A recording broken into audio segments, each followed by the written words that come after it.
Call to order the city council meeting for the city of Atascadero. And I would invite you to please stand as able to join me in a pledge to our flag.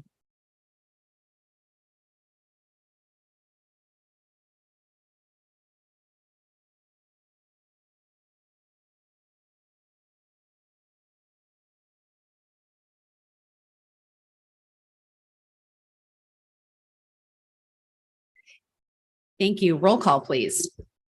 Councilmember Borbo. Here. Councilmember Funk. Here. Mayor Pro Tem Newsom. Here. Mayor Moreno. Here. I'm here too. And Councilmember Daris. Sorry, I did not see you.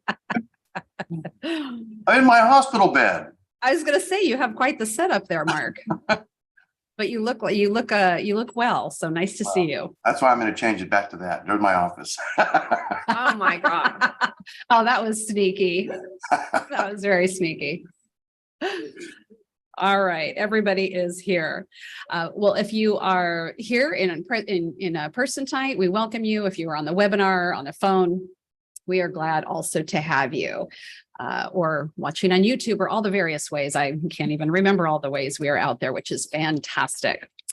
If you would like to speak by phone during community forum or for public comment on any one of the items, you can do so by calling the following number. And this is a Zoom number. I'm going to repeat it. It's also on the front of the agenda. So if you have a copy of the agenda, which you can get at atascadero.org, you will find this. The number is 669-900-6833. Again, 669-900-6833. And then when you call, you'll use meeting ID 889-2347-90018. I'm going to give that meeting ID one more time, 889-2347-9018. And when you call, do let us know what item you would like to speak on. May I get a motion to approve the agenda? Also move. A second. We have a motion by Councilmember Borbo, a second by Councilmember Funk. We will waive the reading in full of all ordinances appearing on this agenda, and the titles of the ordinances will be read aloud by the city clerk at the first reading after the motion and before the council votes. Roll call, please. Councilmember Borbo. Yes. Councilmember Funk. Yes. Councilmember Daris. Yes. Mayor Pro Tem Newsom. Yes. Mayor Moreno. Yes, ma'am. Motion passes. Thank you. And we are on to a presentation we have this evening as a proclamation for Coats for Kids. Barbie, nice to see you. John, hello. And it would be my honor to read this to you. This is a proclamation of Coats for Kids of San Luis Obispo County, the 35th anniversary. Whereas Coats for Kids of San Luis Obispo County was established 35 years ago in December of 1987. And whereas the mission of Coats for Kids is to provide new or gently used coats, jackets, sweaters, or sweatshirts for children and adults at Christmas, at a Christmas distribution in North County. And whereas since its inception in 1987, Coats for Kids has distributed coats, jackets, sweaters, and sweatshirts to more than 20,000 children and adults in need through Christmas distributions in Atascadero and Paso Robles. Now, therefore, be it resolved that the City Council of the City of Atascadero does hereby recognize the contribution of Coats for Kids to our community and to the North County for the last 35 years, and urges all departments of government, civic, fraternal, and patriotic groups and our citizens generally to participate wholeheartedly in the celebration of Coats for Kids' 35th anniversary. And Barbie, please come up. We would love to hear from you, and then we'll come out and take a picture with you. Please. It's been a long time since I've said anything into this mic, and it's kind of fun to be here after we were closed down for a few years. I would like to accept that proclamation on behalf of all the volunteers that we've had through the years, and looking around the room, I see people that just showed up and gave us time and left to go do their work, and it's wonderful to have that happen. And if you're interested, there is a flyer kind of floating around, or you can go to the website, which is Coats for Kids, spell out FOR, SLO County, spell out county.org, and you'll see a wonderful website, and it's got all the information you're going to need.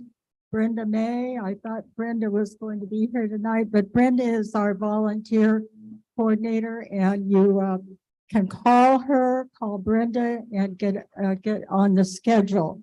There will be only one distribution this year because we don't have access to the armory anymore. So the 3 different groups, Loaves and Fishes, Kavana's Toys for Tots, and Coats for Kids will no longer be able to be together like we were for so many years. We will be at the fairgrounds. We will be in a commercial building, the first building on the left when you walk in. Right now, there are no spas there, but during the fair, there are spas in that area. If you remember that, now they'd be ice skating on them, I think. We will be doing our distribution to cover the whole North County, but we will be doing it with Toy Bank of Greater Paso Robles. So we've done that with them before. They're excited to have us back. And so I hope to see some of your faces. I'm looking around the room, and you're not looking at me because you're afraid you'll get hooked into it, right? Someone will call you So- out. You'll call out someone.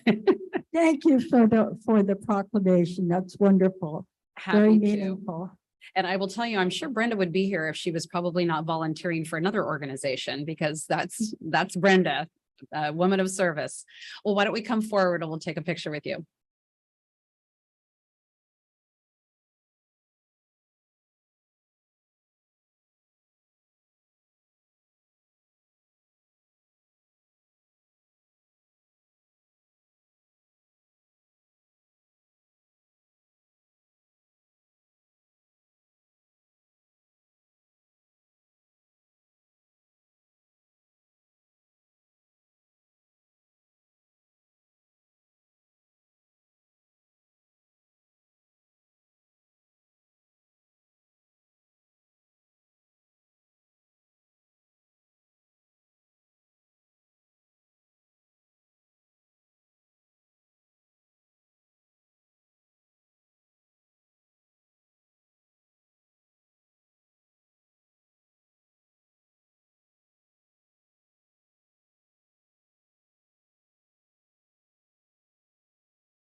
Love those presentations, celebrating our community and all the wonderful volunteers that we have. We're on to our consent calendar. Consent calendar contains items that are considered to be routine and non-controversial by staff and can be voted in one motion unless there's a member of the public or a member of the council wishing to pull an item. So I will look to my council member colleagues to see if there's anyone wishing to pull an item. I'm seeing none. Any members of the public, if you are online here, any attendees? Anyone wishing to pull an item? I'm not seeing anyone in public here wishing to pull a consent calendar item. I'm seeing none. All right, we'll go ahead and close that, or not close that, but I will ask for a motion. I move approval of the consent calendar. I'll second. Motion by Council Member Borbo, second by Mayor Pro Tem Newsom. Roll call, please. Councilmember Borbo, Yes. Councilmember Daris, Yes. Councilmember Funk, Yes. Mayor Pro Tem Newsom. Yes. Mayor Moreno. Yes, ma'am. Motion passes. Thank you. We are on to updates from the city manager, Ms. Rickard. Thank you, Mayor and Council. Okay, I have a long report tonight. There's a lot of events that just wrapped up and a lot of events still to come. It's that time of the year. So I'm going to start with the Holiday Boutique. There were over 60 vendors at the Holiday Boutique and Craft Fair. It was a beautiful day. It was on Saturday, November 12th. A lot of amazing crafts, a lot of amazing items and Christmas gift ideas. Many vendors left happy, and definitely I know some holiday shoppers that did too. I was one of them. It was a great turnout. So that was a great event. We also had Pumpkin Smash. That was this last Saturday. It was at the Charles Paddock Zoo, and it was fun to see all the animals and what they did with their pumpkin, and each enjoyed the pumpkins in their own unique way. So that was a great event. And if you missed it this year, make sure you put it on your calendar for next year. It's a great zoo event. We also had the second annual Fall Festival. With 3 full days of fun, event goers were able to enjoy over 14 rides, double the carnival rides, a variety of vendors from food to adult beverages to merchandise. There was something for all ages. There was a variety of music and bands that hit on all genres, along with headliner reggae legend. So she put it in there.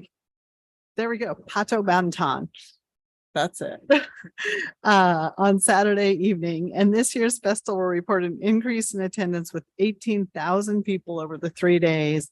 And it will be back next year. So please save the date for November 17th through 19th of 2023. Okay, on to upcoming holiday events. So the North County Turkey Trot will be held at Atascadero Lake Park on Thanksgiving morning on November 24th. I will let Wendy and team tell you a little bit more about the Turkey Trot, but check-in, it's a fundraiser for ECHO. Check-in begins at 8:30 at the park bandstand with a run to begin shortly after 9. And participants are encouraged to wear their best turkey costumes while they run, walk, or trot around the lake. There is a suggested $20 donation to participate. If you want to come out and see all the turkey costumes, you could probably do a $20 donation just to watch. It's fun to see. It goes to a great cause, ECHO, here in town. And this weekend, you can plan a trip to the Charles Paddock Zoo on Saturday for World Anteater and Tamandua Day. So we have both a giant anteater, and we do have a tamandua. I can't say that. Tamandua. There we go. Which is another type of anteater, a little bit smaller. We have Manny, that's absolutely adorable. On Saturday, November 26th, starting at 10 a.m., there will be interactive games, coloring, drawing activities, and fun facts about our resident anteaters. And do not miss our zookeeper chat at 11 a.m. to learn about the amazing animal. So the cost for this event is free with the Charles Paddock Zoo admission. And then when you finish enjoying at the zoo, leave enough time to shop small on Saturday, support our local businesses and the downtown. This year, the downtown businesses are offering a shop small passport. Just pick this up at any of the downtown businesses as you shop. Get your passport stamp from participating businesses and get your 6 stamps between November 26th and December 1st. And once it's complete, drop that off by 7 p.m. On December 1st to any of the El Paseo Courtyard businesses. Those are on Traffic Way, 5804 Traffic Way, or of course to the Chamber of Commerce, and you put your name in to win a chance at a gift basket. So it's a fun and great way to buy that unique gift, all while supporting your local businesses. So please, it's a great event. It's a lot of fun, and it's always amazing what you can find when you shop small. So that's fantastic. We also have the December calendar is upon us and more fun's on the horizon. So we have Light Up the Downtown on Friday, December 2nd at 5:30 in the Sunken Gardens. This is the annual countdown to light up Historic Hall. There will be holiday musical performances by the Fine Arts Academy Honor Choir and Atascadero Community Band. Starting at 6 p.m., enjoy the traditional countdown to light up City Hall. Then we will have an appearance by Santa and Mrs. Claus making their way around the Sunken Gardens on a Model A fire truck. And they'll be ready to visit you on the steps of City Hall facing West Mall. There'll be complimentary hay rides and hot chocolate from Lighthouse Coffee. And thank you to Waste Management for sponsoring this portion of the event. That's always a lot of fun. I love those hay rides. In addition to the festivities, the Atascadero Chamber of Commerce will be hosting the annual Art and Wine Tour with adult beverages available from a variety of merchants in the downtown. Businesses will be decorated and open for holiday shopping and dining as well. And afterwards, make a trip over to Atascadero High School as they host their third annual Glow Shine Sparkle Reverse Holiday Parade from 5:30 to 8 p.m. along High School Hill. Each of the school clubs and organizations will be creating a standing float, and these floats will be filled with lights to light up the high school. So you can drive through and see all of those there at the high school. And on Saturday, December 3rd, we're only to December 3rd, we're going to have the 22nd annual musical walk around the lake. It's back. It starts at 5:30 p.m. Come out to Atascadero Lake and join in on caroling with musical groups, refreshments, and holiday decorations. And we're happy to announce that this event is back. Thank you to the Atascadero Lake Neighborhood Association. They're the ones that make it happen. And hopefully council will be able to make it out there to serve beverages and say hello to everybody.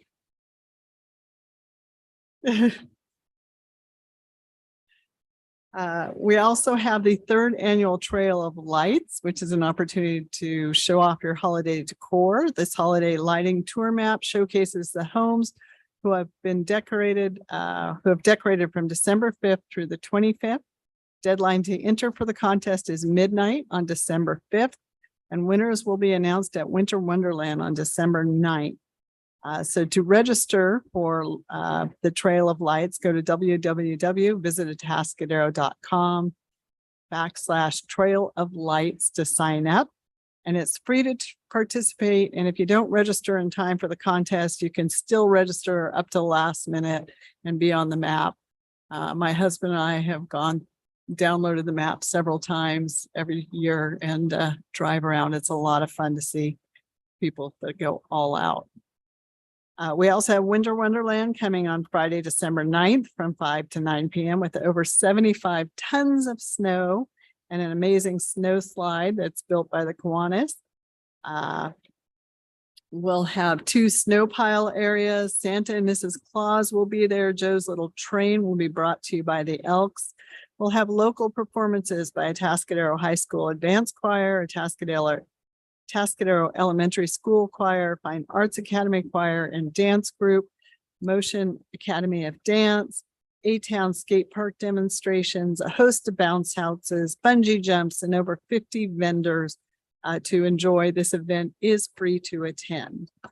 And on December 11th, we have Santa's Pop-Up Reindeer Farm at the Charles Paddock Zoo. Oh, it'll actually be December 9th through the 11th. From 10 a.m. till 4 p.m. So come out to the zoo. They'll be right there in our tiger garden for everybody to see. So you don't even have to pay admission to the zoo to see the reindeer. And Santa will be available at the zoo on Saturday from 10 to 1 p.m. And all of that will be included with the regular zoo admission. And then Holiday Magic at the Charles Paddock Zoo is on December 17th from 10 a.m. until 1 p.m. This is when each of the animals get their presents, and it's fun to watch them open and play with their new toys or enrichment item.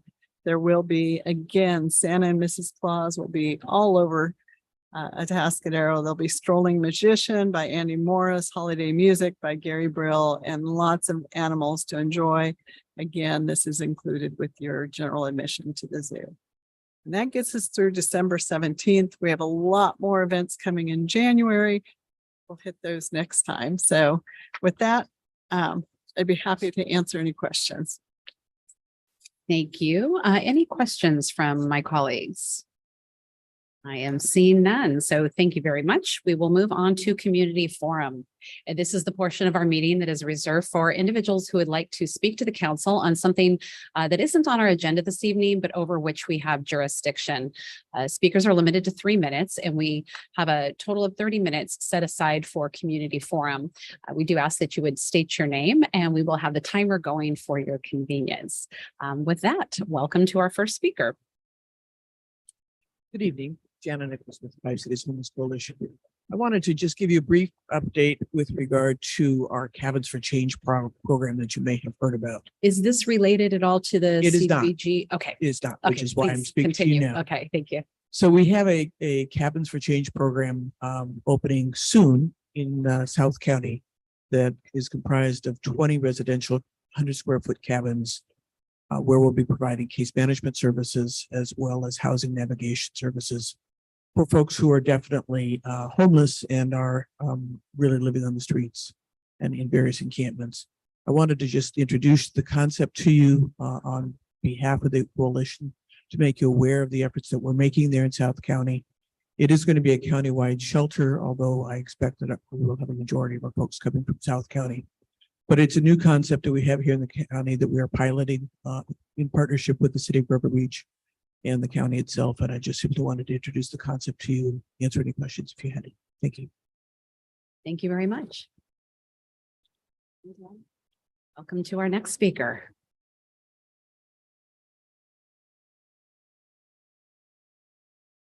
Good evening, Mayor and City Council. My name is Josh Cross. I'm the President and CEO of the Atascadero Chamber of Commerce. And I am just brimming with community pride today coming off the Fall Fest. Congrats to the whole team who made that a huge success. We had a booth there and people came by just telling us what a great job we were doing putting on the event. So that was a lot of fun to hear. And of course, we didn't correct them. So that was really fun. But I'm here today to share the good news. I'm just really proud of our Chamber of Commerce, and I think you should be too. Over the last year, since November of last year, we have added over 200 members to our chamber membership, which makes us the fastest growing chamber on the Central Coast. And the programs and the rise in our membership is getting noticed by the state, and they're saying, what is going on with the Atascadero? What's the secret sauce, Josh? What are you doing down there? And so I'm just humble bragging, or just bragging, straight out bragging, to let you know that our chamber, your chamber, is on fire, and we are just doing some amazing work. And let's keep in mind too that we are a bedroom community. Of course, we're trying to change that terminology, but we are a bedroom community with a chamber membership that is on the rise and on fire. It's just kind of unreal. I also want to invite the council and the public and the chamber membership to our Ridgeworks open house on December 15th. So add that to your calendar of events. We have been working, as you know, with your support on construction of new private and common open space. And it is coming along and is looking fantastic. We cannot wait to share it with the whole community. So please save your date for December 15th and come and check it out. And then finally, I may have mentioned this before, but I just want to tell you a couple grants that we have received recently that are going to be funded shortly. One is called Get Your Business Online. And this is going to allow the chamber to support businesses that don't have websites around North County to help them with a simple landing page, about section, hours of operation, and maybe a menu to help those that maybe don't have the skills, but need to have their presence known on the web. So we will be launching that early January of 2023, and I'm really excited about that program. And then finally, we have also just been selected by the Workforce Development Board to be the Workforce Development Solution Administrator for all of San Luis Obispo County. We will be deploying 2 staff members countywide to help businesses understand what workforce development solutions are available to them. Thank you. Thank you. All right. Any more speakers? We're kind of saving one towards the back end. So if you are wanting to get up, I'm seeing on Zoom here, Mr. Gary Kirkland. So if we could bring Mr. Gary Kirkland on. Thank you very much for allowing me to speak and for your service. What I'm calling about is two related issues. One is the broadband by the government, and the two is giving loans by the city to small businesses, which our mayor talked about on the radio that I heard about. What I see this as is a species of what's called crony socialism, as practiced by many countries, but especially by Benito Mussolini in fascist Italy.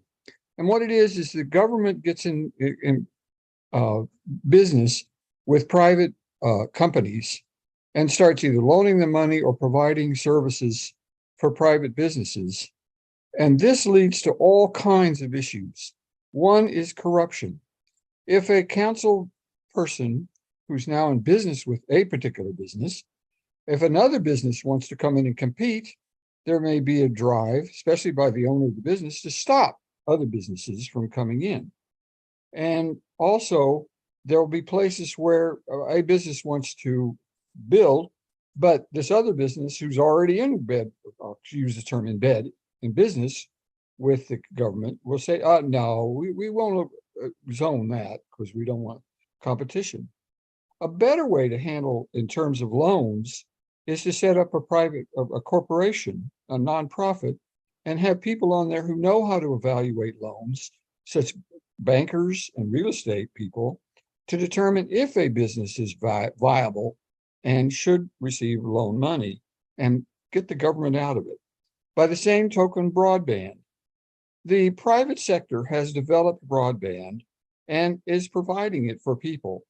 Those who choose to live where there is no broadband, especially out in the country, have chosen to live there for a reason. And there's a price to be paid for living out in the country, the advantages. And it shouldn't be incumbent on other taxpayers to pay for if you wish to live out in the country. I strongly and respectively recommend that the government stay out of business and let the private sector solve problems. Thank you very much. Thank you, Mr. Kirkland. And let's see, anyone else on the webinar who is wishing to speak, please raise your hand now. Right, I'm not seeing anyone. Is there anyone else here that's wishing to speak? Otherwise, I'm going to ask our final speaker to come up. Barbie Boots, are you wanting to speak? We're saving the turkey for the last, so let's come on up. Anyone else wishing to speak?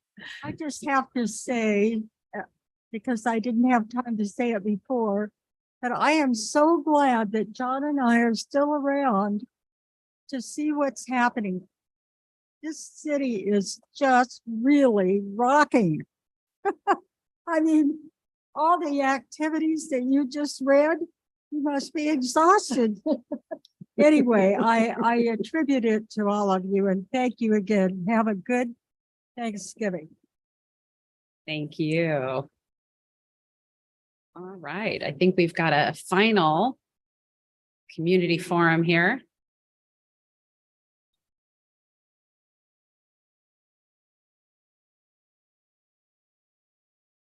Hi, good evening, everyone. My name is Austin Solheim. I'm with El Camino Homeless Organization. Today, we are here to talk about the turkey trot that we are holding on Thanksgiving Day at Atascadero Lake Park. We are so excited to be bringing back our 4th annual turkey trot around the lake. We are going to have some awesome prizes there for anyone that dresses up like a turkey on the day of. We are also holding the 5K run around there. We have also brought our mascot, Mr. Turkey, here as well. But talking on the turkey trot, one of the exciting things this year is that we have a community match that our CEO and president, Wendy Lewis, is going to. So good evening, everybody. So excited to be here and thanks for getting us into the information already, but just a little bit more about the trot. It is amazing. We took a leap of faith 4 years ago and said, let's do this. No one's having one in North County. The lake park here in Atascadero was like the perfect setting. So let's do this. And the first year, hundreds of people showed up to support Echo. And it was such a feel-good community event where you could just feel the spirit of Thanksgiving and giving. And we had an incredible person come up to me after and said, you know what, this was such a great thing. We're going to match what was raised. She had no idea what was raised. We had raised $38,000 and she matched it with her foundation. So huge kudos to the Be Loved Foundation. They've come alongside us each year and done a community match. So your suggested $20 becomes $40. If you can give more, it's doubled. And all of that goes to support people who are trying to transform their lives and get back into housing. So we're so excited for the event. We want to thank all the volunteers, all of our great sponsors that make it possible, and just the city of Atascadero for allowing us to bring this great event where you can, gobble before you wobble or wobble before you gobble and just get some exercise and come out. So in the spirit of Thanksgiving and with Mr. Turkey, we would love to ask the mayor, the esteemed mayor, for a pardon. We would love Mr. Turkey to be able to come out and participate on Thanksgiving Day in order for us to raise these critical funds to support the work Echo does. And we're just so hopeful that this ask isn't an over ask and we're able to have your permission and have you come up and speak on that or speak from it from what you would like to see happen. Well, I am going to now close community forum, and I'm going to say, as mayor of Atascadero, I hereby officially grant you a pardon, Mr. Turkey, from the Thanksgiving Day table, and being in receipt of your permit, grant you permission to use the Atascadero Lake Park for your 4th annual turkey trot. And I will reopen community forum.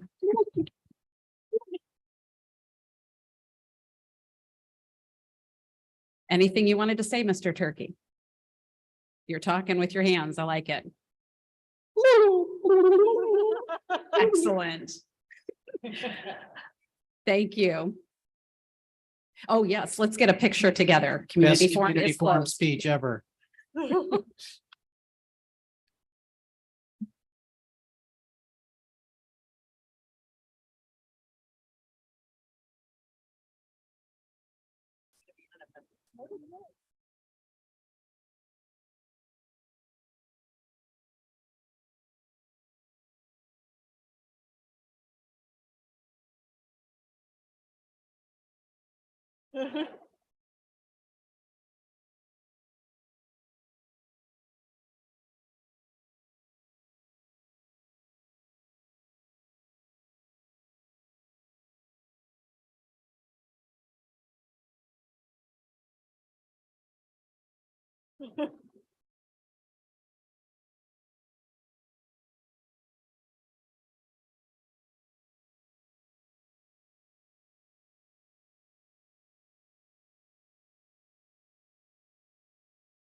Yeah, I bet.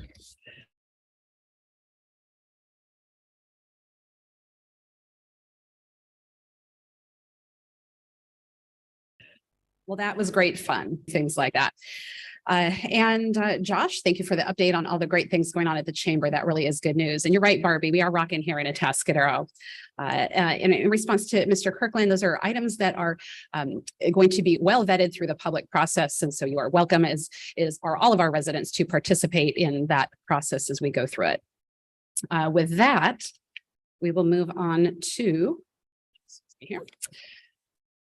Let's see, we started at 6:20, and so community forum will still be open until 6:50. And so at this time, we're going to move on to our next agenda item. And if you realize along the way before 6:50 that, oh, I wanted to say something, go ahead and raise your hand on the webinar. Let us know here in the chambers. And at the next earliest opportunity, we will have you speak. With that, we will go to our public hearing of the evening, and this is the 2023 Community Development Block Grant Draft Recommendations. I will start by asking if we have any ex parte, and I'll start on my left here. No, not specific to this cycle. Okay. I have had conversations with Wendy Lewis from El Camino Homeless Organization. No ex parte. I have regular conversations with both Wendy Lewis and Jana Nichols and People's Self-Help Housing through my work on Homeless Services Oversight Council, but nothing specific to this particular grant request. Thank you. And Councilmember Daris. I have had no ex parte with anybody on this grant. All right, thank you. We will move to our Public Works Director, Mr. Nick DeMar, for the report. Thank you, Mayor Moreno, and good evening, City Council. This is one of the items we bring back in late November, December. It's the Community Development Block Grants. And these Atascadero does participate with other agencies in the county. We get an allocated prorated share of the overall county block grants. These are grants that are issued by the Department of Housing and Urban Development. So they are federal grants and they have a lot of strings sometimes with them. To qualify for these grants, there needs to be one of three criteria met. One, benefit to low or moderate income persons would need to qualify. Also, it would have to aid in the prevention and elimination of blight. And then thirdly, address an urgent need that could pose a serious and immediate threat or health to the welfare of the community. These are the HUD objectives and their national objectives. Our breakdown or estimated breakdown for these CDBG funding availability is $139,689. There will be an actual allocation. These are draft recommendations tonight. So back in March, there will be a final accurate number that will be provided, but this is an estimate. And there's three categories. Basically, these CDBG grants fall under. The first is public facilities and housing projects. There's a requirement of that at least 65% of the total grant go to these applications. Second is public services. Requirement is no more than 15% of the grant can go to these. And then the third is administration cost, and no more than 20% of the grants can total grant amount can go to this. So that breaks down on little over 90,000, little under $91,000 for that first category. Just under $21,000 for that public services category, and then just under $28,000 for administration cost.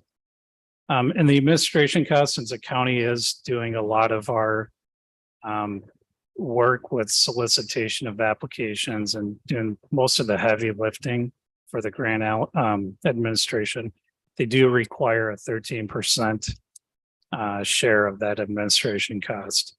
And then that remaining 7% pays for city staff to, work on the reporting and review of the grants or applications and working with the county on the administration cost. So this year we've got the shown categories and applications. There was only one application received for that public facilities and housing project category, City of Atascadero. The actual application that was submitted was for Vio Camino sidewalk and ADA improvements.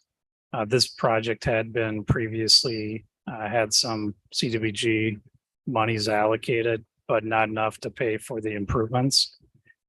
However, when doing the updated estimates with cost escalations and other, nothing's getting cheaper. Everything's getting more expensive. We found that Santa Rosa project, which we felt was fully funded, was not fully funded anymore. And so we are talk to the county about, can we allocate to a previously awarded project? And they did confirm that that was okay. So, and I'll get into the Santa Rosa project in a second in a little more detail. The public services category, 3 applications were received. The first from Echo for operation of their homeless shelter in the amount of $12,000. The second was from 5 Cities Homeless Coalition for substance payments, homeless assistance, and security deposits, an amount of $4,667. And then the third was from People Self-Help Housing for supportive housing programs in the amount of $19,400. The administration costs are broken down there. Those are pretty cut and dry. We can go from there. The council should have received the actual applications, a printed out packet, and hopefully you had some availability to look at that. I believe some of the applicants might be in person here or tuning in virtually to maybe talk about their own individual applications. I should note on this real quick too, 5 Cities is asking for an amount below that $8,000 threshold. So one of the requirements, that with some major updates to the CDBG program a number of years ago, is that the minimum grant needs to be $8,000 that's awarded. So this next slide kind of shows what the applicants that applied for Atascadero consideration also applied to other cities in the county. You can see there that 5 cities did apply for the others from the other 6 cities in the county. So you can see if the council does want to award that amount, they could. And in the past, the county is typically, if there's been an amount awarded that's below that $8,000 and the aggregate hasn't met that $8,000, the county usually ponies up, with those final draft recommendations to make that whole. Couple considerations for the council is that the council can award more or less than the application is asking for. The council could also take some of the money from the public services category or administration cost and award that to the public facilities cost. The one item on there is a Slow County that is, kind of a set amount for the 13%. As I mentioned, I was going to talk about the Santa Rosa project just real briefly. Here's a couple of pictures of the existing conditions. It's a real narrow sidewalk. It's the on the north side of Santa Rosa between the northbound ramp of 101 and El Camino Real. And the project is fully designed, ready to go to bid. And we're just waiting for this final allocation of CDBG funds or other funds to make it whole. A little breakdown of the cost. So far to date, there's been $238,213 allocated or reallocated to this project.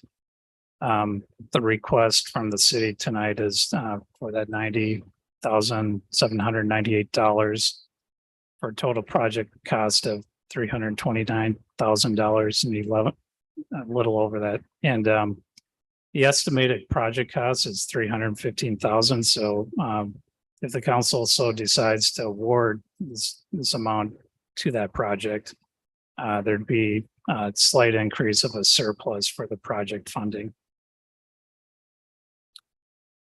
So again, tonight, recommendation is council develop and adopt draft funding recommendations for the 2023 CDBG funds. And with that, you can take any questions, and I do have a worksheet when the council is ready to go through their recommendations. I do have a worksheet I can pull up and plug in numbers for you. Thank you, Director. Could you go back to one screen right there? Oh, that. I said one. This one? No, the last one before you got to the recommendation, right there. So what we're looking at is with the current numbers of potential surplus, because there are no other public facilities projects requested, like really that entire amount has to go to public facilities unless we wanted to put it to admin, which of course we don't want to do. So if there is a surplus, if it ends up working out that way, this would simply be reallocated to another like accessibility project in the future. Yes, and I would expect that next year the city would apply for that Vio Camino project, because right now that there's not enough CDBG funding for that project.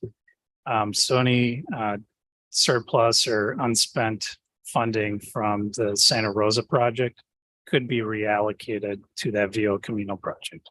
And this is just for the public edification, that money, that surplus couldn't be put into services like, say, to Echo or People Self-Help or 5 Cities that can't go anywhere else other than public facilities. That is correct. Thank you for clarifying that. Any questions from Councilmember Borbo? Yes, I noticed, I couldn't figure out what was missing, so I went back to the last year's and prior years. Usually there's a request from the city for youth activity scholarships, and there was not this year. Can you elaborate on why that is not there? Sure. There was not an application submitted by the rec department, and they did have some staffing changes, and one of the people that used to apply for the city no longer works for the city, and they send out reminders, the county does, to the city. So it might have gotten to that person's email and they just missed it.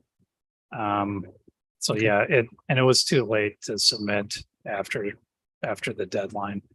Okay. My understanding is there are some other police funding grants available for some of those scholarships for anybody that would apply. And Okay, well, no, maybe that answers it for tonight. I mean, that might be something we can just discuss at another time, but that answers my question on that.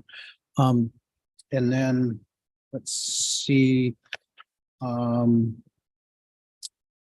guess I have some questions that I'll ask for the applicants themselves. Actually, if you could maybe list what those are so the applicants could kind of be thinking about that when they come up.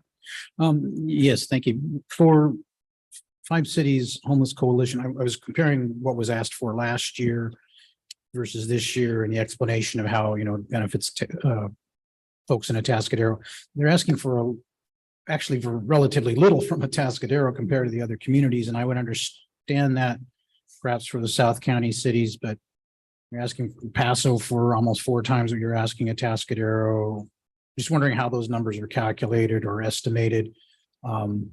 And if the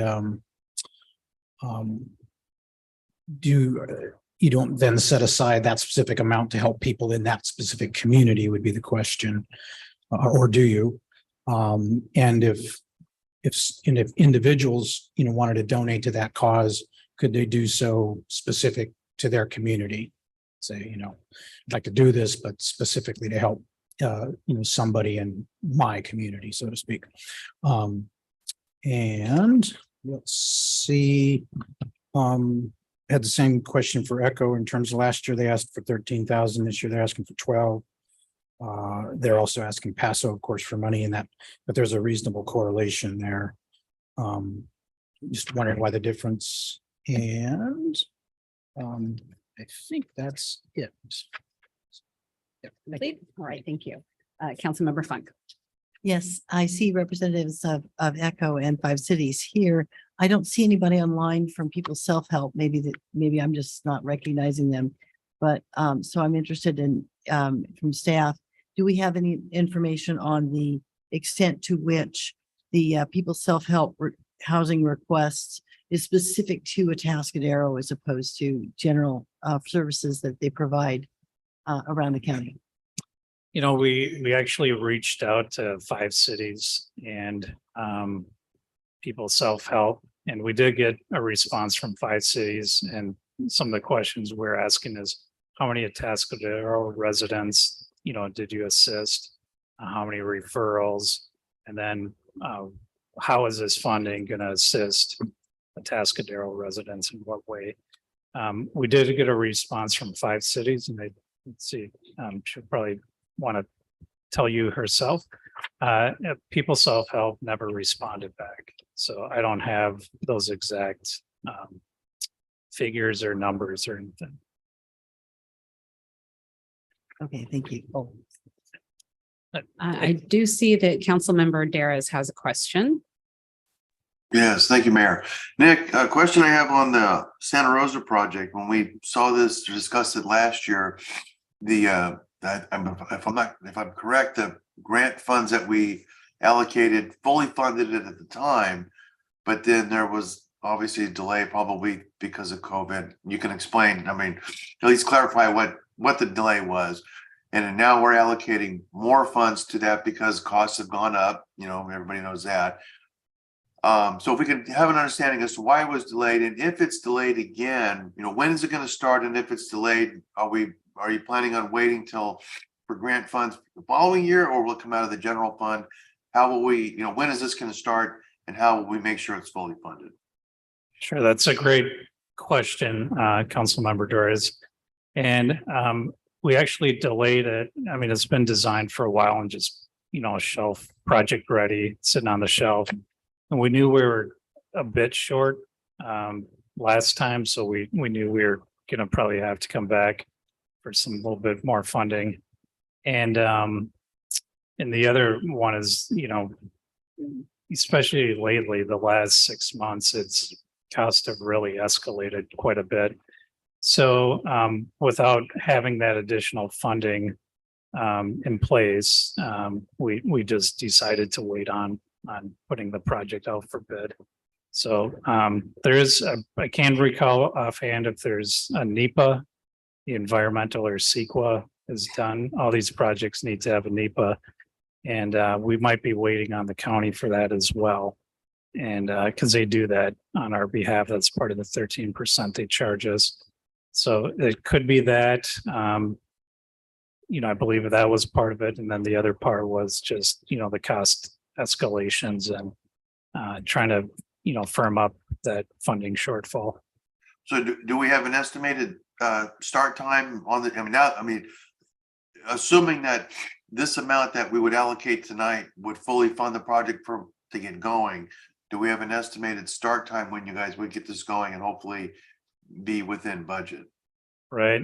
So I would expect this to go out for a public bid the first quarter of 2023. Okay. And then construction start before the end of the fiscal year, sometime towards the beginning of the next fiscal year. Because this money won't be available, you know, the 2023 funding cycle until I believe July 1st. So we would need to do that. It's possible maybe we could get going before, but to be safe, we usually put that out for bid. So by July 1st, we'll know how much that's going to be costing. Okay, and if with the money that would be allocated from tonight added to what was previously allocated, we come up short from what the bids come in, where would that additional funding come from? Well, that's a great question, and that's a question we'd be coming to City Council for at the time of project award to see, you know, if there is some other funds that we could allocate to make up the shortfall. But I'm pretty confident that we've got fully designed project. We have actual quantities. We have a good construction cost estimate for the project. So I feel very comfortable that if the $91,000 was allocated to the Santa Rosa project tonight, that we'd have enough money to get that done. Okay, if I'm not mistaken, the staff report said that you were 77,000 short. So Yeah, Yeah, we had an estimate of $315,000, the last estimate we did last week. And you could, I mean, it's possible, if the council wanted to break up that $91,000 and just allocate 77,000 to Santa Rosa and the other remaining amount to Vio Camino, they could. But I think at the end, any unspent funding would just be, I would guess, be reallocated to Vio Camino anyway. Okay. So it would just give us a little buffer, not knowing, what's going to be happening with costs coming up next year. Okay. And then a bit of a technical question. It's not necessarily related to the funding, but on the slope of that sidewalk up over towards the overpass, what do you know what the slope of that is? Is it 1 in 12? Is it steeper than less than 1 in 12? I mean, and if it is at 1 in 12, I know that there's there's some real technical code issues. It seems a bit of a challenge. It's a huge challenge, and because we're talking ADA, so that's why I'm asking this question, because I know it's going to be tough. Yeah, it sure is. And one of the things with sidewalks that cities get and roadway authorities get a little, I guess, break on a little bit is if the profile of the road exceeds that a little bit, they'll be able to kind of exceed what's required. And that, what is it, 8% at 50 feet or something like that before you have a landing. 30 feet. And yeah, 30. So anyways, we'll look at that. Like I said, it's already been designed. We don't have any intermediate landing areas. So the engineer we hired is very well informed on ADA requirements, and I'm quite confident it's going to meet all those requirements for pro ag. Okay. All right. Thank you, Director. Appreciate it. Sure. Quick follow-up on that. Just if part of the challenge with waiting is because we have to wait for CDBG funds, and in the meantime, costs go up, can we borrow from another fund to move ahead and then repay ourselves with the CDBG? These are federal funds and there's a lot of very strict restrictions. When we have asked that in the past, could we spend the funds and then get reimbursed? The answer was no. You couldn't start the project. They have very specific dates that you can do. Otherwise, the whole project becomes ineligible. Now, what we can do is we can bid it and have everything ready, all the contracts in place, all of that ready to go so that the actual work can start as soon as possible, as soon as this money comes in place. And we'll have a cost in place that can't escalate. Exactly. Okay. Thank you. All right. Councilmember Morbo, I see you. Yes, thank you, Mayor. Also, since you asked me to, propose the questions so the applicants can think about it. If there is a rep of people self-help housing on the line, I would have asked the same question in terms of, they're asking $19,000 from Atascadero and 11,000 something from Paso, but they're looking at these, would serve a lot more households in Paso. So I'm just confused how sometimes how these numbers are arrived at by the organizations in terms of how much they ask for from one given community versus another. So that'd be something, if there is a people self-help representative on the line, I would be curious about that.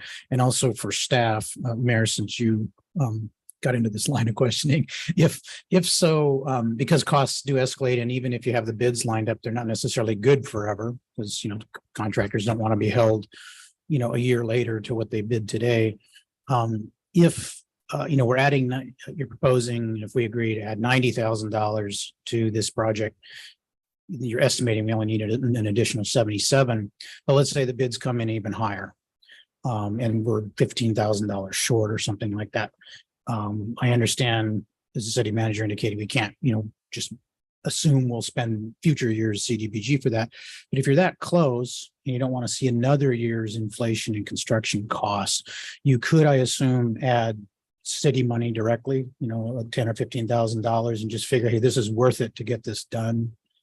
Is that correct? That is correct. You could also reallocate from, maybe we have some money already allocated to the Vio Camino. you could move some of that over. There are some options to make it work. Okay, thank you. And if I can maybe just add to that too, that $315,000 cost estimate also includes a 20% contingency. So there is a buffer in there. Okay, thank you. Right, and we will go to public comment in just one moment. So I wanted to say that in my conversations with Wendy Lewis, what I was asking her about, and I'll maybe ask her to speak on that, is, we see Echo being, North County based, yet they also serve populations that aren't specific to just Atascadero or just North County. And so then we have other representatives or other organizations who, do equally valuable and necessary work that are doing things countywide and maybe even focused in areas more so than Atascadero. And so kind of trying to see this balance because Echo has really just asked from Atascadero and Paso where they're located and from the county, even though they serve beyond that. So I would maybe ask Wendy to speak to that because we're sitting here trying to take, a little bit of funds and where do we use those? And a little bit of my concern is, do we have, if Echo's not asking, Grover and Pismo and San Luis and everybody else, then, are they missing out? And should they then go be asking everybody? Or do we just kind of each, kind of my thought process is, we kind of take care of Echo and others take care of other, where they're located. So that's kind of what I'm wrestling with. And so I would maybe ask Wendy to speak to that. And then the 5 cities, I'm curious where the funding comes from. That would be helpful for me. So with that, I will go ahead and open up public comment on this item. And for the applicants, because I know we have asked you questions, I want to have, a little more than 3 minutes. Please don't, we're not talking 10, 15 minutes, but, to answer our questions, take a little bit more time.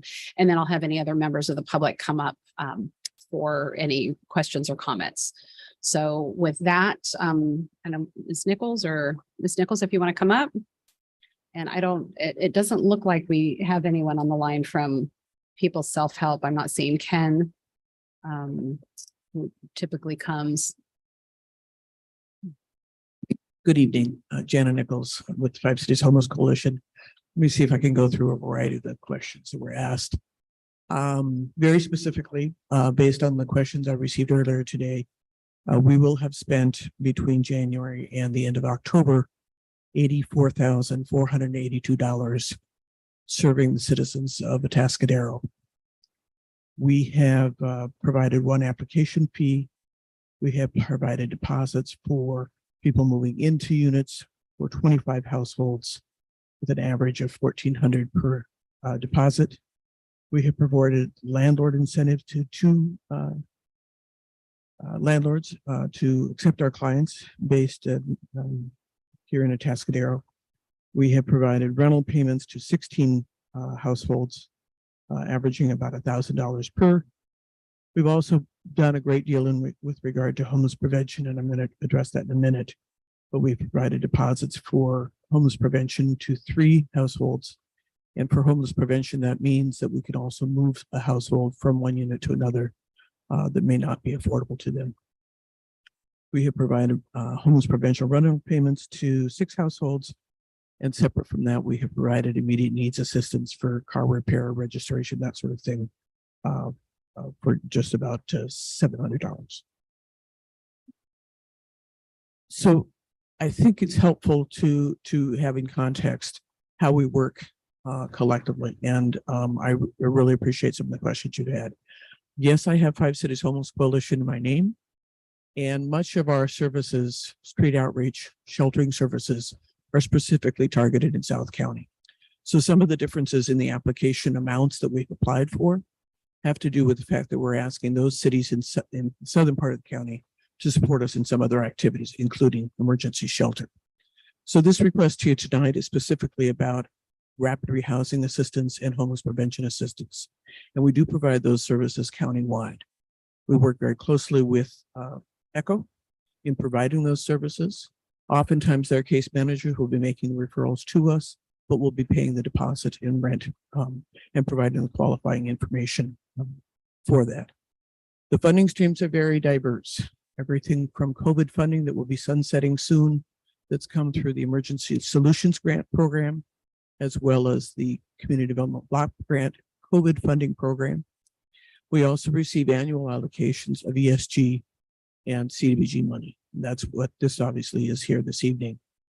We have received some ARPA grants, specifically for our shelter operations in South County, but they're not targeted to this particular program. One of the things you may hear about is Cal AIM funding, or a mix of funding coming from CenCal Health on behalf of residents who are homeless, who might be members of CenCal. They will be assisting in a different way in terms of providing assistance for case management and housing deposits, but they will not be in a position to provide any homeless prevention assistance. So it's really a matter of braiding the funding for the maximum eligibility. CDBG funding, for example, will allow us to go up to 80% area median income per family. ESG money is limited to 30% AMI. We also have funding for undocumented residents through private funding sources. So there's a variety of grades of funding that we try to bring together to not duplicate, but also to maximize the benefit that any individual family might be experiencing. With regard to homeless prevention, and that is what I foresee being our greatest concern moving forward, particularly with the sunsetting of the COVID money, is that we are seeing an avalanche of requests. I have shared at HSOC and with others, we have experienced about a 5-fold increase in requests for homeless prevention assistance in the last month and a half. We do provide that countywide, and we're getting calls throughout the county. In fact, I'm getting calls from Riverside and New Jersey.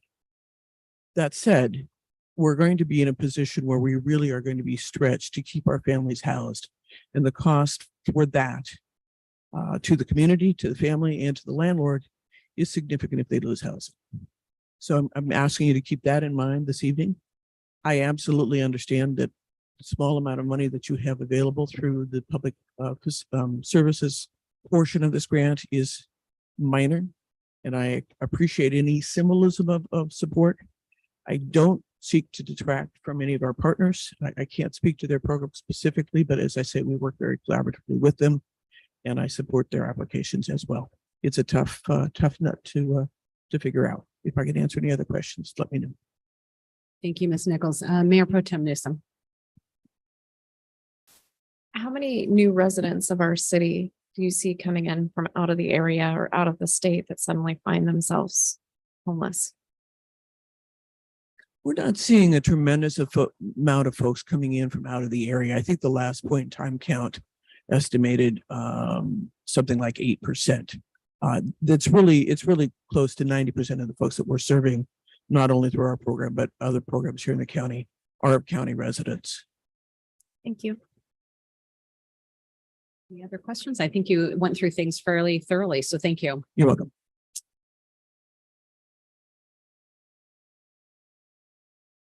So first, I'd like to thank the council and the city for years and years of support with the CDBG. It's been a part of our support for years, and we're grateful. Just to give you an update on what last year's gift helped us accomplish.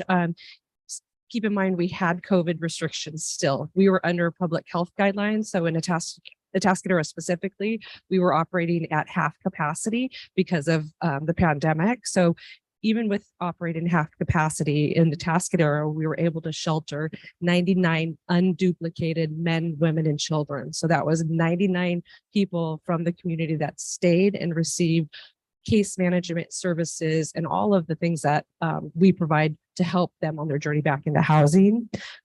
We also keep in mind, we have permission now to be at 60 beds, but we have not been able to be at that capacity since the pandemic. So now with public health restrictions lifted, we project on an annual basis, we'll serve about 250 unduplicated men, women, and children going forward. So that's really good news, and we're excited about that.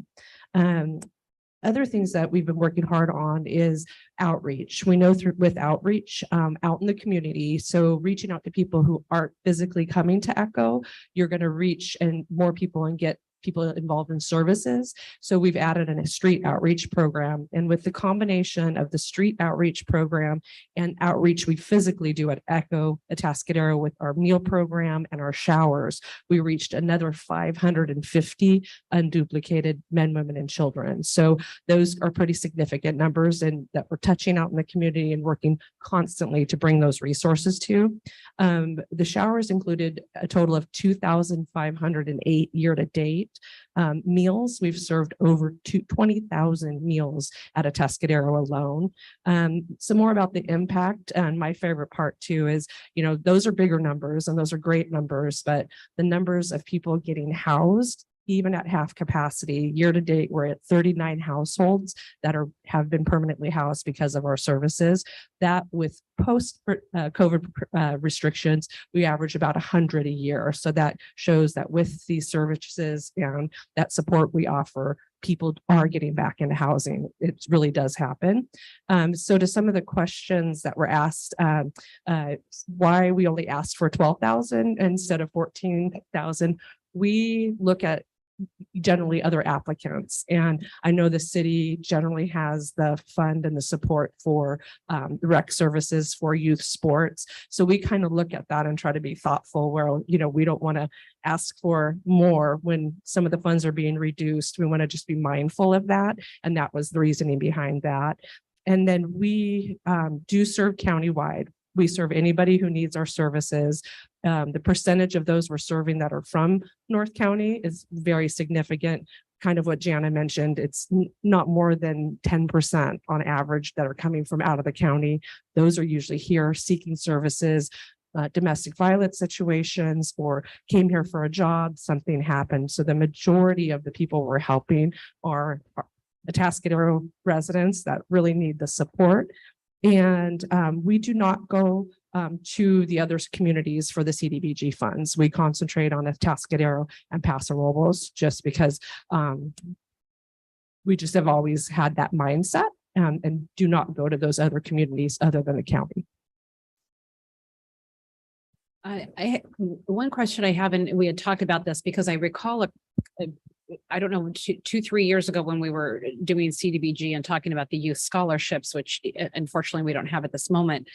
But I remember you saying that that is something that Echo for your residents that you're also able to provide for them, that or that you do that. We do. We're very fortunate to have some what are called direct aid funds that we either have private donors or certain foundations that give us funding specific to unhoused youth. So it wouldn't be to anybody in the community that needed that support, but anybody in the community that is an unhoused youth could come to Echo and ask us to look at those funds. So it could be to support them with a scholarship to sign up for football. It could be to help with equipment. So we really have that resource, but again, it has to be from someone who's unhoused. Sure. Councilmember Borbo. Actually, I had a question for staff. Okay, Go then ahead. I'll Wait. well move to Councilmember Funk then. Sure. Thank you. I appreciate that update and it'll be exciting to see Echo move back to the 100 people a year pace of getting people into permanent housing. I would appreciate it. One thing, if you could give us a little perspective on how that compares to typically the rate at which people are placed into permanent housing from shelter, because I know that ordinarily that does, on a national basis or whatever, that tends to be pretty low. Can you rephrase that or repeat the it? percentage of people who are in the shelter, if you've got 99 people sheltered and we've gotten 39 households into permanent housing, we're getting close to half the people sheltered being placed into permanent housing in the course of the year.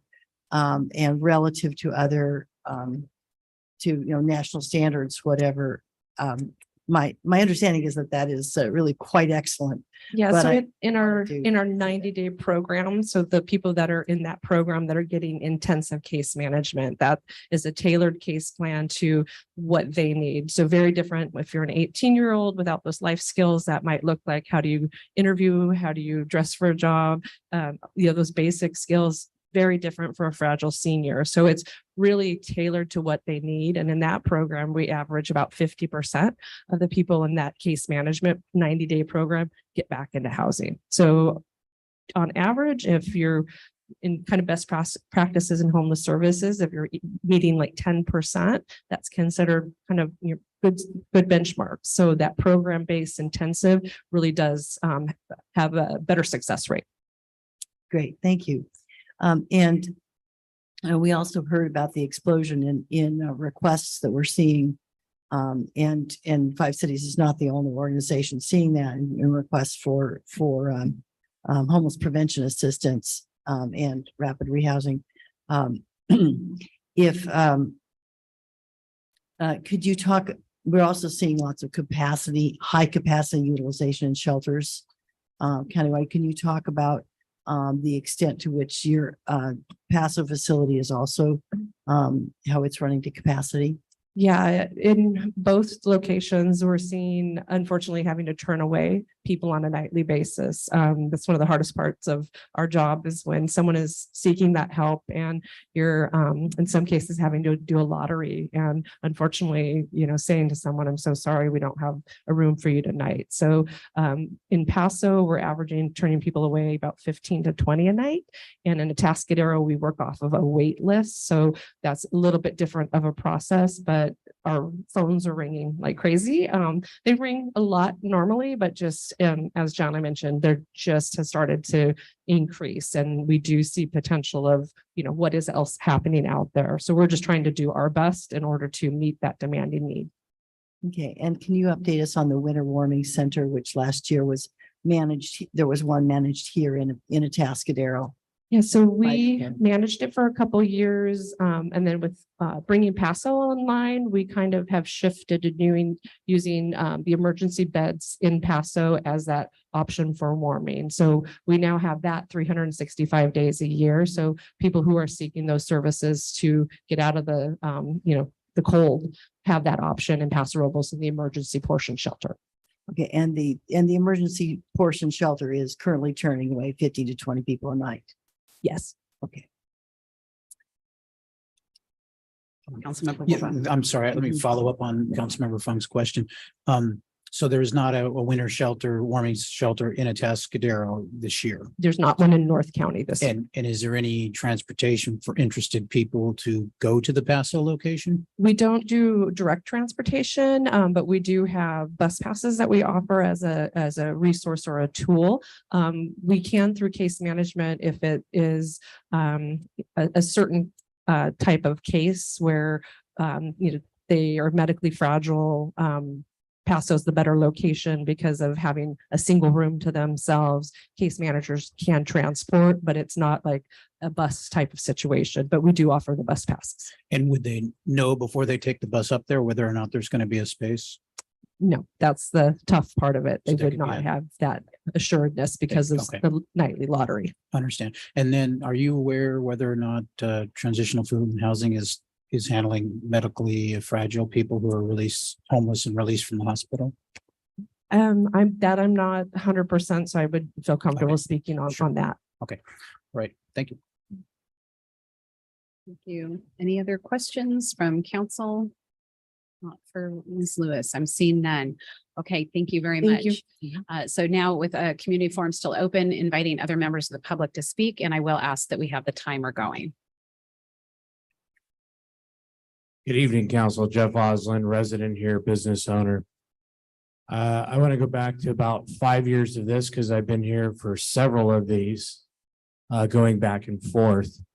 And what I remember, quite frankly, is Five Cities Homeless Coalition. We have tried to do things in the past with them because they do help our residents. So I think if we can find some funding for them, that would be great.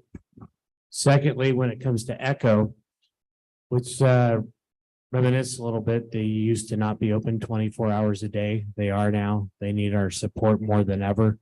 And if they can make some of our individuals productive members of society rather than a burden of society, we need to be helping them a lot. When it comes to the funding for Echo, because Wendy has such a heart, she didn't ask for enough funding, whether we have the funds or not. If I recall, last year, we had a member of our council write a check for $1,000 because she asked for money and we cut their funding. So let's keep this in mind that Wendy has a big heart, but we also need to support Echo.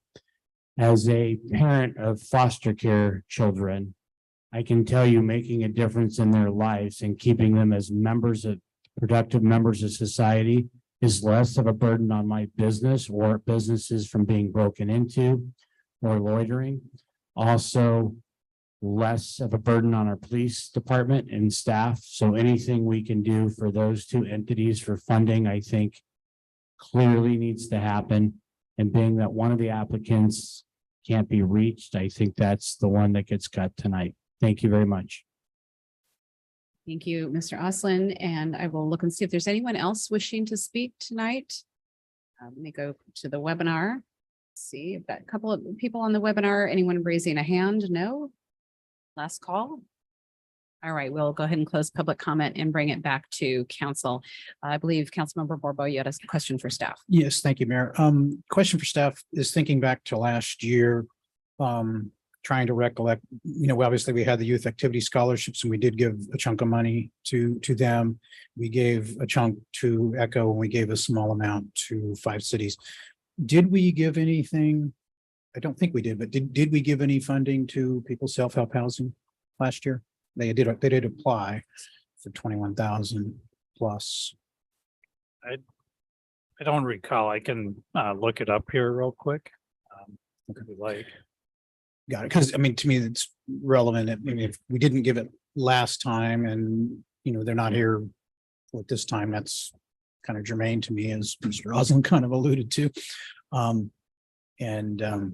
So, okay, thank you. If you could look that up and confirm that, what the allocations were last year, I would appreciate that. If you can readily do that. And if you can't readily do that, we will still move forward with the agenda item. If we could go ahead and pull up the spreadsheet.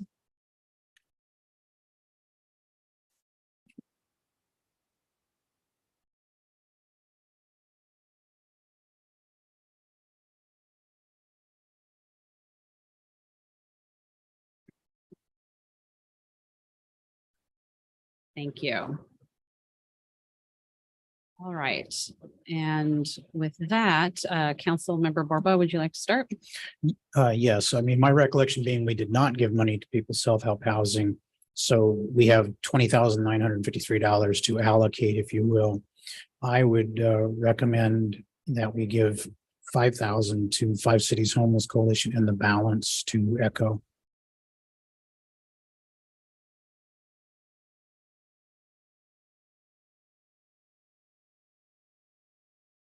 $15,953. And for the city of Atascadero, the $90,798. Yes, And the absolutely. admin services as Yes. is. Okay. Right. The others as, indicated. So I might just add, I don't have a 10 key on here. Otherwise it'd be a lot quicker. I would race you on a 10 key, let me tell you. I'm pretty good. Like nobody's business. Yeah. Might be a brace. Okay, I will go ahead and go next. I appreciate Ms. Nichols asking for even a symbolism, and so I can certainly appreciate that. Again, my concern is that you both serve throughout the county, mostly for you, 5 Cities area, but certainly throughout the county. And same with Echo, mostly North County, but also throughout the rest of the county. And so my concern is Echo's only asking from North County and then the county and not any of the other cities.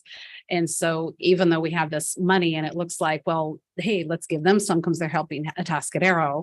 And then the balance to Echo, that then there's, other cities aren't doing that because that's not how Echo's been operating. So my concern here is a fairness, if you will.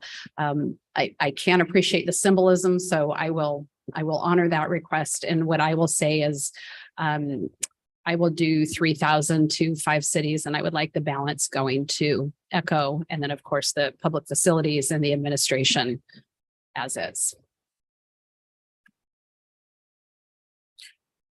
Mayor, if I could comment on your comment. I totally, appreciate your logic on that. And I think this year is a little different because we're missing the youth activity scholarship piece. And so that's why I am comfortable that the absence of that is to the benefit of 5 cities.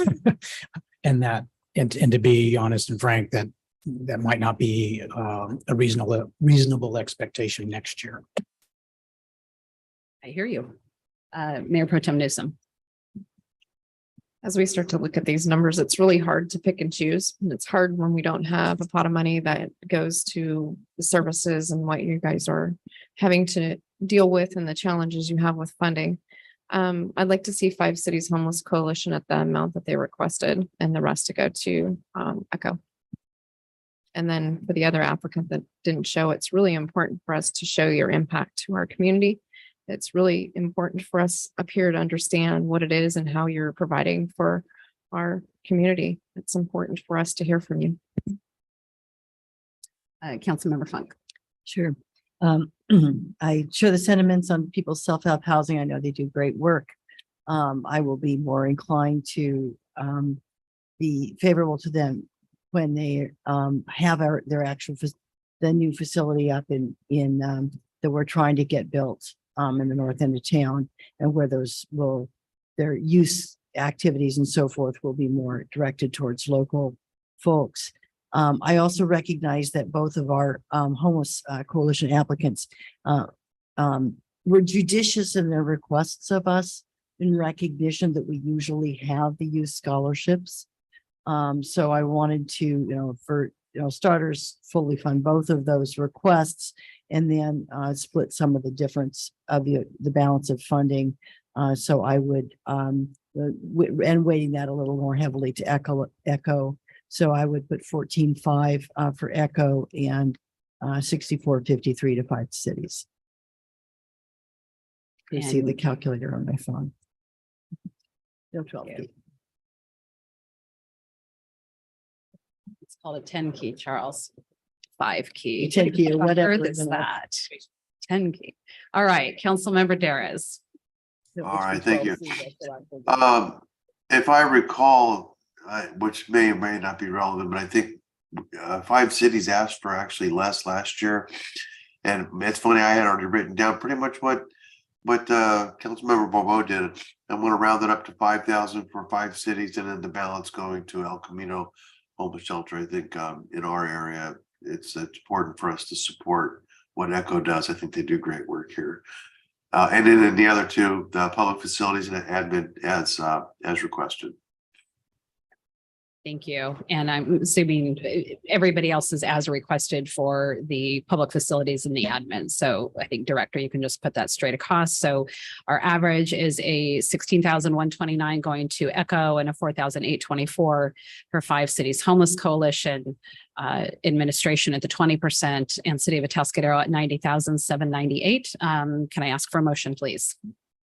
Move approval of the initial CDBG allocations as indicated in the average column. I'll second.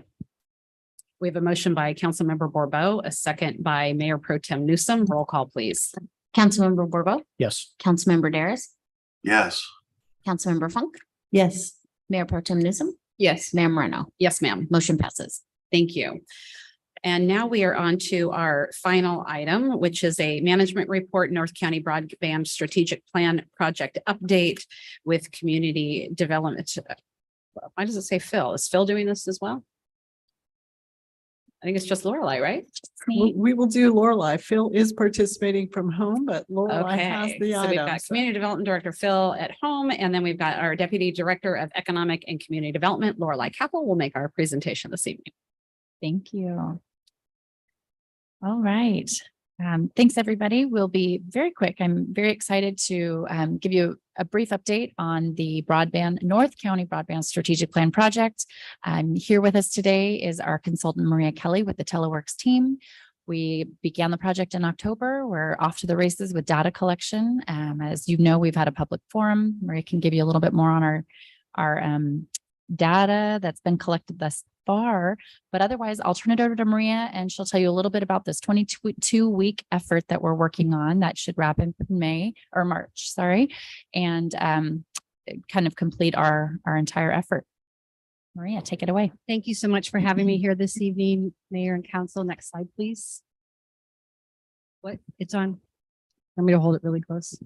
I want to touch on a few things. Why are we here? Cover state and federal funding. Why is the public sector being involved in broadband planning? I think that'll answer a question earlier from this evening.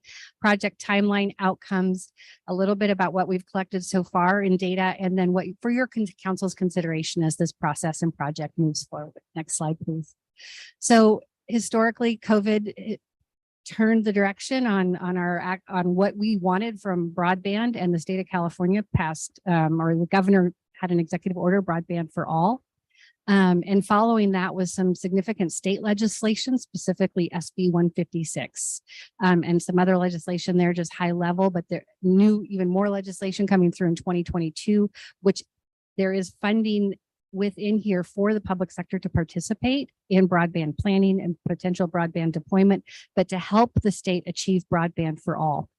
In parallel is the Infrastructure Investment and Jobs Act funding also had a lot of broadband funding. There is funding for last mile, which we will be talking about in this project. Digital equity is significant, access for all to participate fully in society and the economy.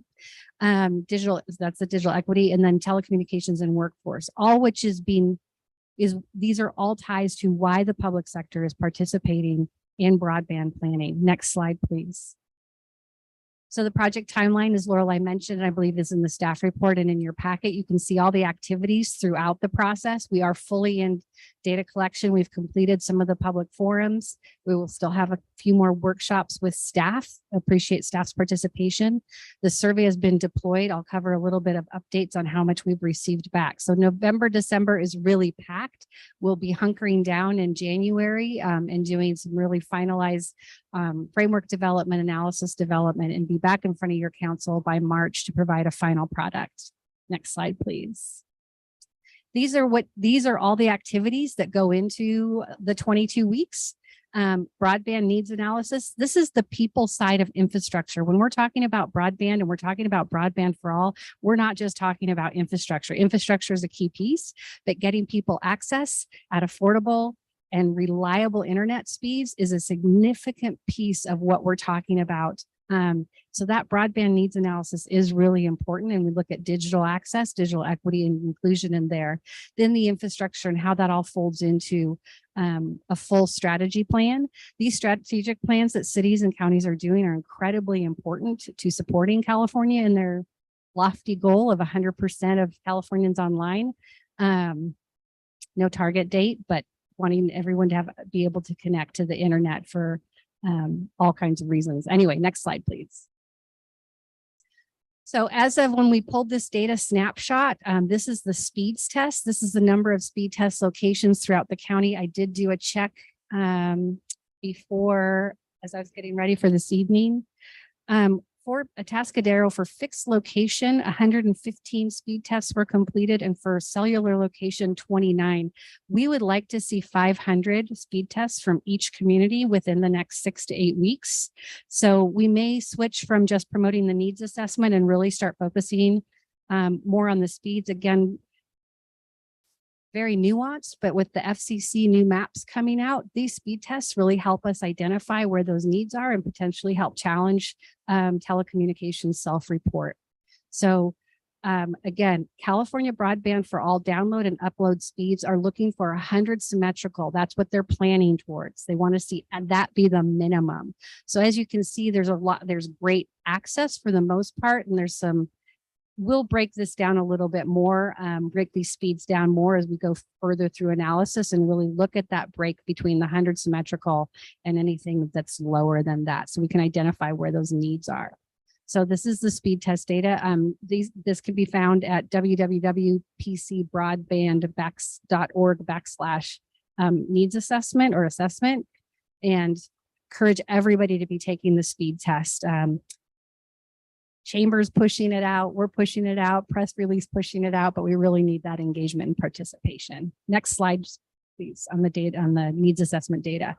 So looking again at the total number of survey, I did a calc just for Atascadero. We have countywide, we now have 464 respondents, and we have 281 for Atascadero.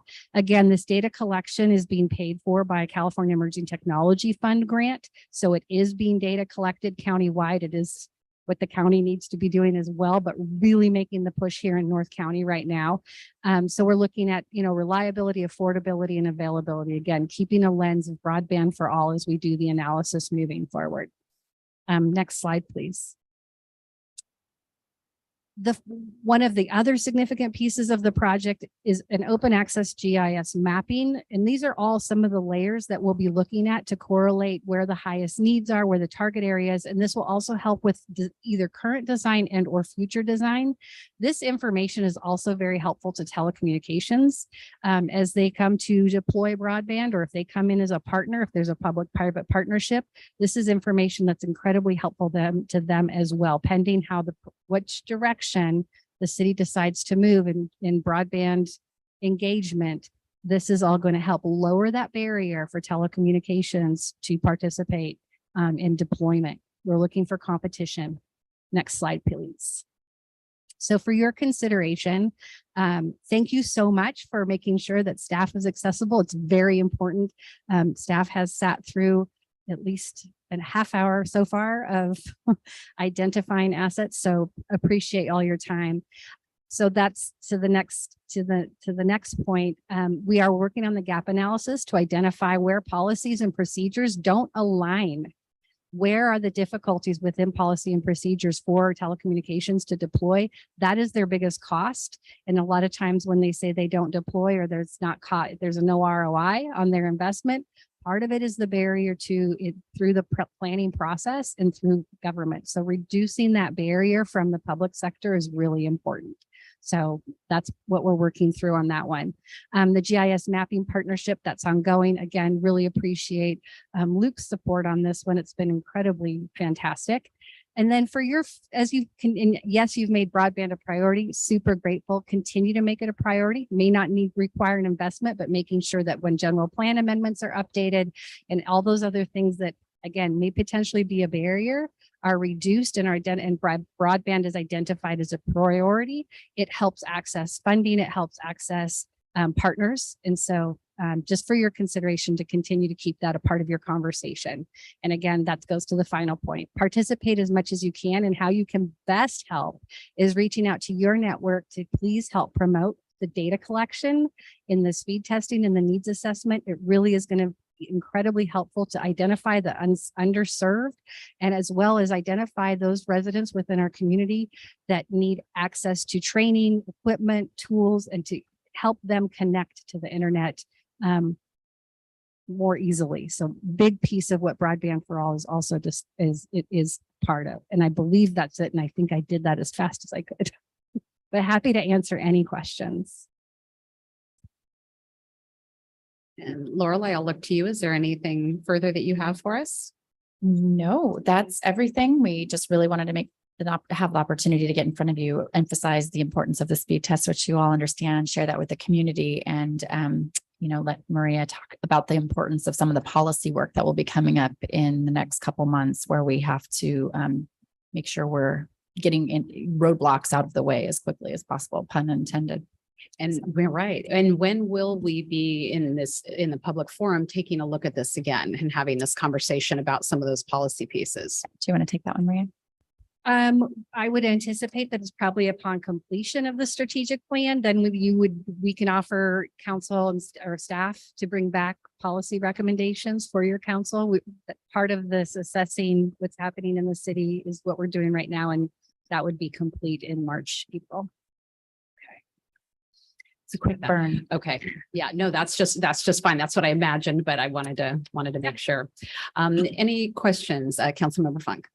Yes, if you, first of all, in the outreach on this, are you working actively with the school system? Because there are a lot of kids that and families that discovered the limitations of their home broadband. I have had great conversations with both EJ Rossi and Candy Smet who is the, I can't think of her title, but she's the vice president of their digital internet.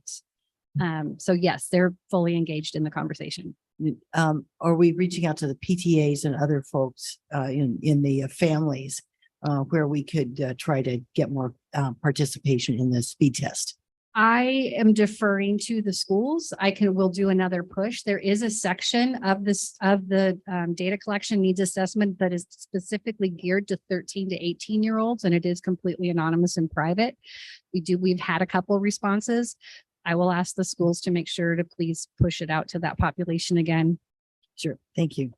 How do you envision broadband getting incorporated into the general plan? And that might be a Lorelei question or There's a couple ways it can happen. There can be a telecommunications sort of an identifying, like, is it part of what your planning considerations are when you make your decisions? Is there a component of the general plan? I don't have an example. I can send Lorelei what I have.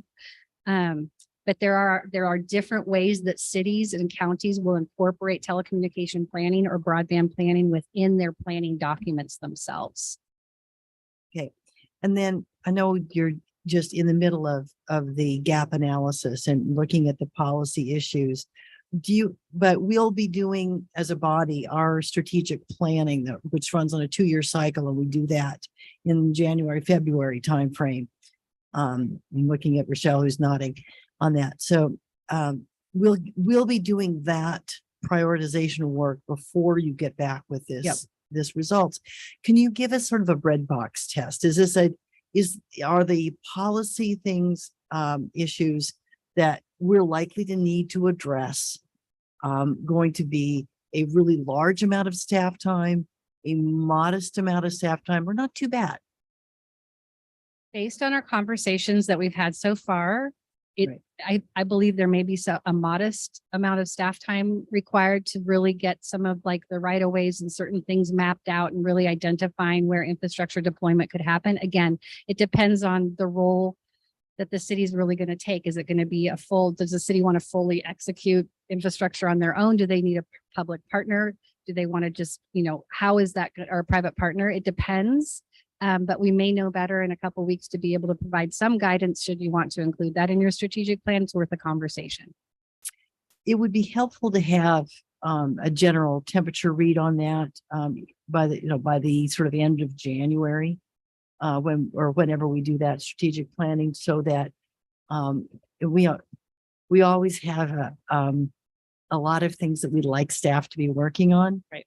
And it will help us balance that in the priorities to make sure that our eyes are not bigger than our plate there for staff time. Absolutely. And broadband planning can mean a lot of different things. So based on the fact that Paso Robles and Atascadero did receive LATA funding to pay for the strategic planning process, there may be a consideration to invest other broadband funds that you may have available in some of that sort of work effort. Right. It's not just the funding, it's also capacity. Capacity. It's literally that, how many ways can we split some of our capacity. Capacity is the biggest thing we hear about from all our cities and councils throughout Santa Barbara and SLO County. You hear for restaurant, location. Is For us, it's capacity.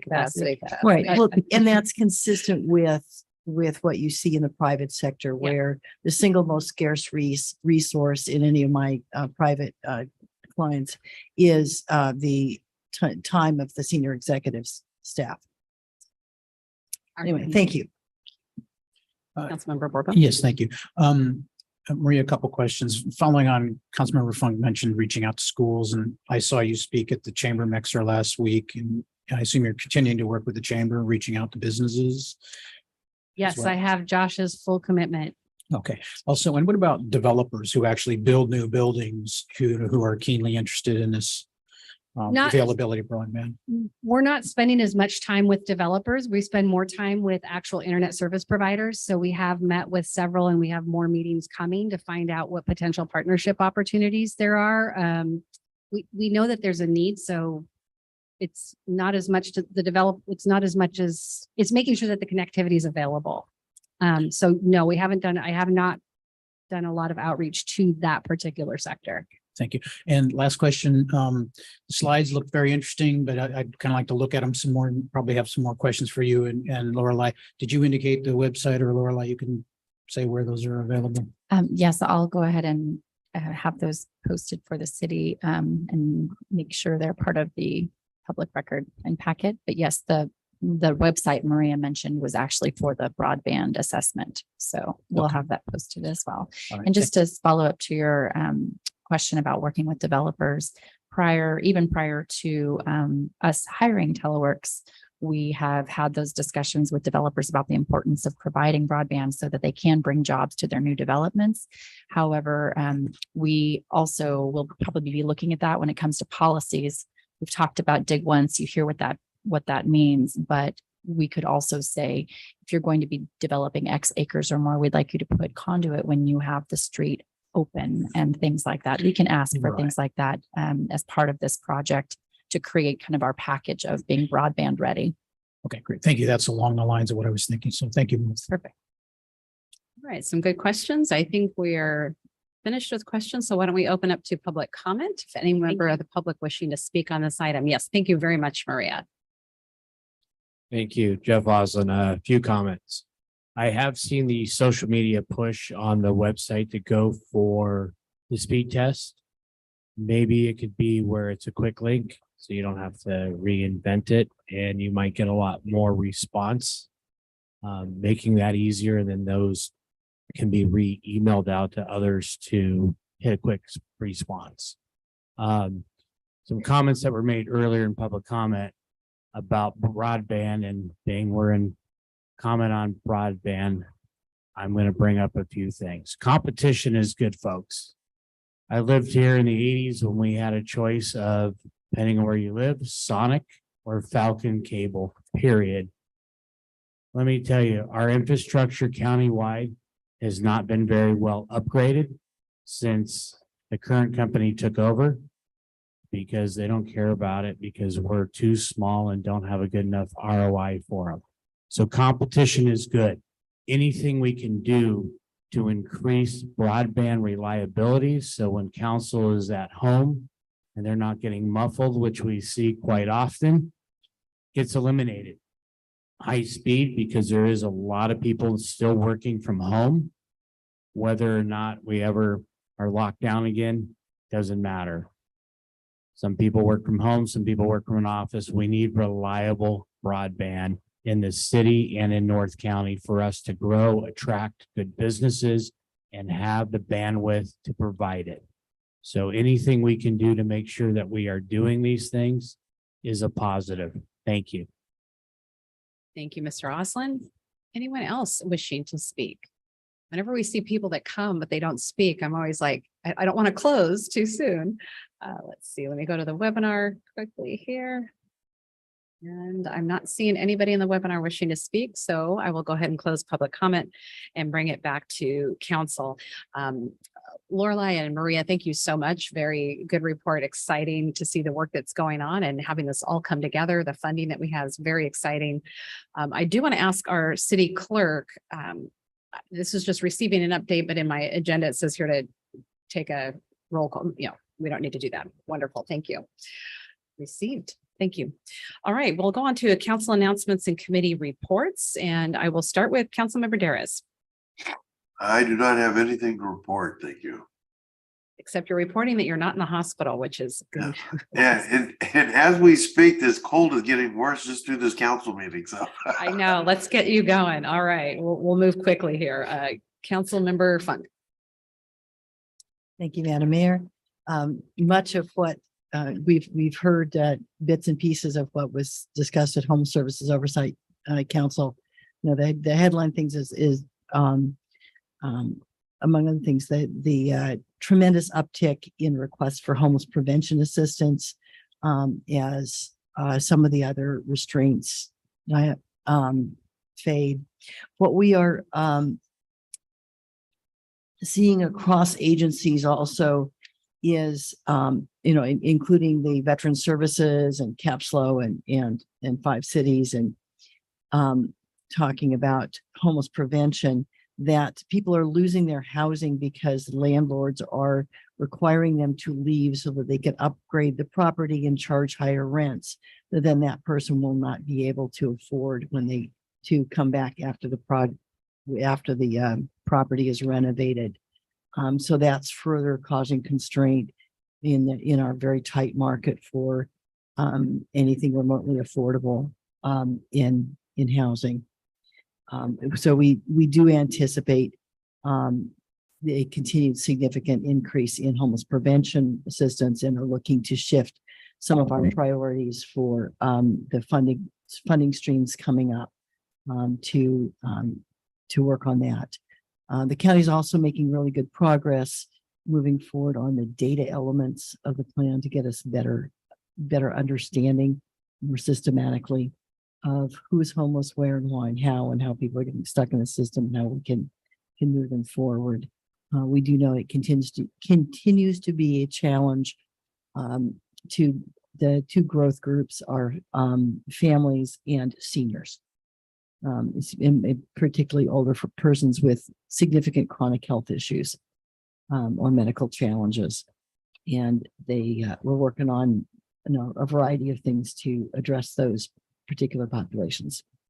So we're also submitting another round of goals. There's a big dialogue with the governor about not being happy that people are factoring in the tremendous upward pressures that they're seeing in setting their minimum performance goals. So there's a lot going on in terms of trying to find better ways but not only in our cities and our county, but also statewide to deal with this massive plethora of programs. Can we really focus on the things that will deliver the greatest value in our communities? So that's it for me, SOC. Thank you. Mayor Pro Tem Newsom. Thank you. We do not have a city schools committee meeting until after the first of the year. Design review has been pushed off to a December 15th meeting. I filled in at the mayor's meeting in Pismo, who was our host. Again, topic seems to be homelessness. League of California Cities presented there, and we are starting to see a lot of stuff that's going to be mandated or coming down from the state level. They're hoping to get together with mayors throughout the entire state to see what their issues are and how these mandates or initiatives are going to be overseen, and if they're funded, which so far most of them have been a challenge, and just really working with what is a big solution and a better solution for each one of our communities. And that's it. Thank you. Councilmember Borbo. Thank you. Speaking of League of Cities, as the chair of the League's Revenue and Taxation Committee, I attended a Zoom meeting of league leaders last week. And I thought the most interesting thing, and you've probably all seen rumblings of this, but the state, has swung from a $95 billion surplus last fiscal year to currently looking at a potential $25 billion deficit for the next fiscal year, which would be the 23-24 year, in which the governor's initial budget will be submitted in January. And so that could have a whole host of effects on various, programs that the city has, all cities have received funding for in the last few years.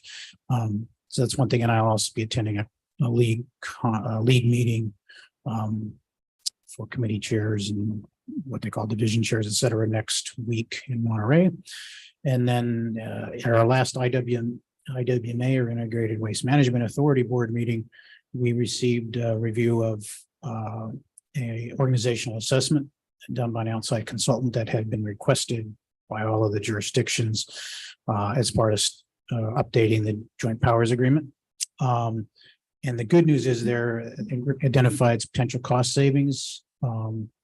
And now that there's been enough time with the implementation of 1383 to try to see how things can be done more streamlined. And the upside that I'm very excited about is it's increasingly probable that as we head towards the IWMA budget next year, that we would be able to decrease the IWMA rate, the fee, which is charged on everybody's garbage bills.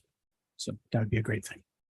government's going to be able to decrease a fee. Yes, and when you decrease a fee, it doesn't require any 218 process for any of the participating agencies.